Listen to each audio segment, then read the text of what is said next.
Hi guys, welcome back to my channel. I'm back with a different type of video than what I've done so far, and here is my little surprise. It's a little baby rosy boa. So in this video I'm just going to talk about rosy boas and how they're a really underrated pet snake and how I think everyone should get one or look into getting one. So this is my rosy boa. It's a Mexican rosy boa and she has these really pretty black and white stripes all down her body. Her name is Skunky, but she also does go by Rosie because I think that's just a really cute name for her. So rosy boas are actually the slowest moving species of snake and they're super docile. I think because of how slow they are. They rarely ever bite, and if they do, it's just a really good feeding response. I've seen in some videos that rosy boas are biters, but it's not really common, and it's most likely just a really good feeding response, so you just have to really work with that and handle them over time. A way to prevent a feeding response is to touch them with a stick to let them know that they're gonna be handled. Rosy boas are a boa constrictor, or are related to the boa constrictors, but they're extremely small, but they do constrict their prey when you give it to them. So there are three types of rosy boas: the Mexican rosy boa, the desert rosy boa, and the coastal rosy boa. I'll insert some pictures of the desert rosy boa and the coastal rosy boa. The reason why they're called rosy boas is because the underside of their bellies are actually very pink, and it stays like that all through life, and this is seen amongst all three species of rosy boas. They're also super shiny, and they kind of have almost like an iridescent cast to them in person. It's really hard to tell on camera, but in person they have a really nice shine to them. So I actually got my rosy boa from Reptile Rapture, and she was part of this summer clutch, so she's only like a month or two, just a couple months old. It is October now, so she's roughly 3 months old. But ever since we got her, she's had a really good feeding response. She hasn't bitten or hissed at us once. She's just a really sweet, docile snake. We can take her out, you know, every other day, or not every day, but every other day, and she has no problems with feeding. She still eats really great. She explores at her times of exploring. Rosy boas are actually crepuscular. They're not nocturnal or diurnal. Crepuscular means that they come out at dusk and at dawn. So we'll see her in the mornings, we'll see her in the evenings. I mean, she still does come out during the day and at night, but those are the times when she's most active. So this rosy boa is captive bred. You really want to make sure you get captive bred snakes in general, just because it kind of guarantees a nice life, a nice healthy long life. And plus you really don't want to be taking animals out of the wild. I mean, it's kind of ripping them out of their habitat that they've known their whole lives. It's just better to have an animal assimilated their whole life with one thing. So rosy boas, the males, they can get 2 to 3 feet, and the females get a little bit bigger than that, around 3 feet. So that means Skunky here, well, when she gets old, she'll be roughly around 3 feet. They're more of a chonky snake. They're not as long, they're more so thick. So they're really hardy. They're really hardy, really good at handling. They're not super picky. You don't really need like a humid enclosure or anything super special like that. So for Skunky's enclosure, right now she is in just a tub with a lid on it. We have aspen fibers in there, some fake plants, some sticks, just a lot of stuff for enrichment. We also have a little hide in there on the warm side for her, and her water dish. It's really important to make sure you get aspen fibers or a really loose substrate that doesn't hold too much humidity, because these guys live in lower humidity areas, and also they like the loose substrate to burrow and to create a little tunneling system. They really like that. So pretty much your enclosure is always gonna get messed up. It's not gonna stay perfect, but I mean, it's just part of the quirkiness of the snake. So for Skunky, she is in a 16 by 12 tub. It's just a plastic container for now. But then when she gets a little bit bigger, we're going to put her in a 10-gallon because I have another snake in there. And then when she is full grown, she is going to live in a 20-gallon long.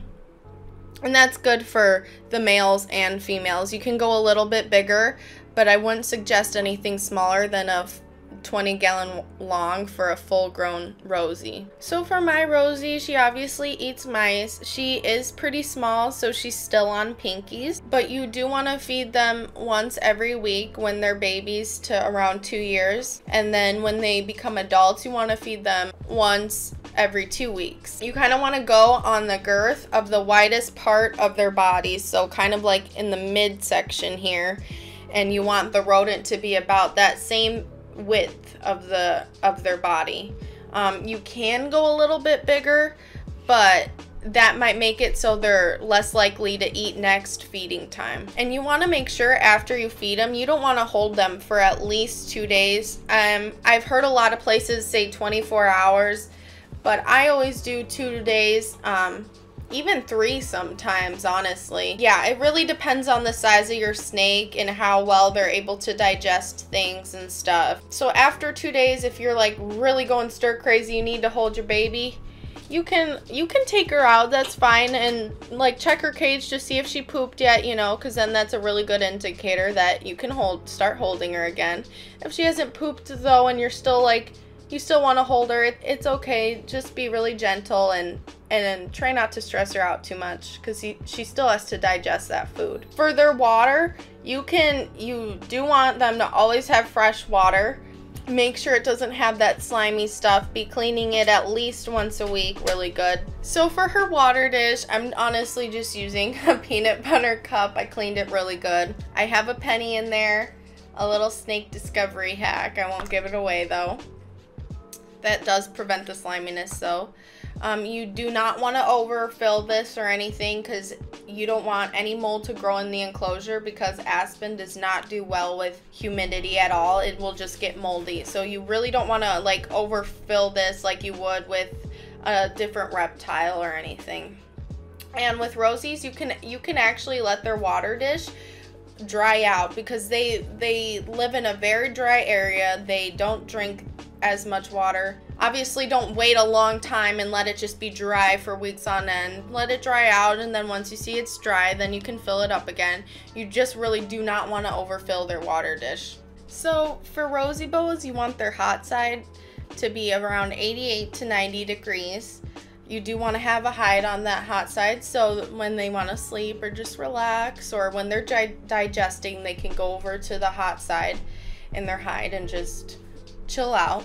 And then for the rest of their tank, you want it to make a gradient to roughly 75 to 80 degrees, somewhere around there. At night, it can have a temperature drop to 72 degrees, so that's okay. And you do kind of want a little variation, not too much, but a little variation in your temperatures just to kind of spice it up so it kind of simulates the wild or whatever, but just a little degree temperature, not like a bunch. So I keep Skunky with a little heating pad and a jump start to regulate it. You don't need any type of heating light, heat lamp, or any UVB lighting for them. They really do well with just normal lighting. I do have them on kind of a little night to day cycle where I turn on the light once I wake up, and then when I get home from work I turn it off. I don't know, just to kind of form some sort of enrichment because you don't want to leave them in the dark all day either. I am using a UVB light in my reptile room. I just think it's a good light to have in general, but you really don't need it with a Rosy Boa. They do need a day and night schedule because they are crepuscular, so that kind of helps them regulate it.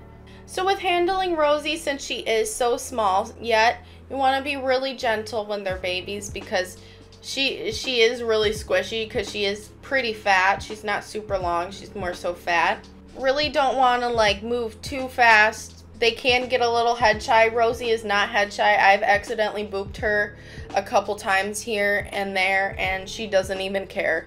But you just kind of want to be really gentle with them. They do grip onto you pretty well. Obviously not super tight, but again, they are a boa, so they do grip really well. You want to keep 2 hands on her because although she does have good grip, it's not the strongest grip, so she can easily just slide right off, and they're super smooth, so their grip on our smooth skin is just not a super good combination.